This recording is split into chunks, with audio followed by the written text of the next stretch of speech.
festa do fim de semana.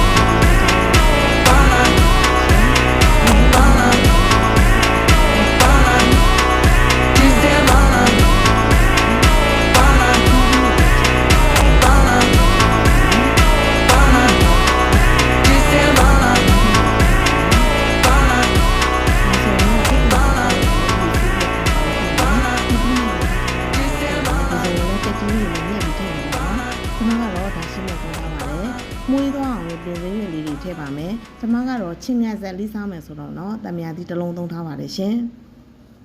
ဒါဆိုရင်တော့တမအောင်နေလို့ရပြီပေါ့နော်။ရတာအနေငယ်ပုံနေလို့ငံပြာကြီးလေးနင်းငယ်ထည့်မယ်ပေါ့နော်။ဒါဆိုရင်တော့အရင်ကိုစားကောင်းတဲ့တခွားသည့်ချင်းငယ်ဆက်တူလေးရပြီပေါ့နော်။ရေနွေးချမ်းလေးနဲ့ရှူရှူရှစ်ရှစ်လေးစားပါမယ်ရှင်။ကဲကျမတို့လိုက်သူစားကြည့်ကြပါအောင်ရှင်။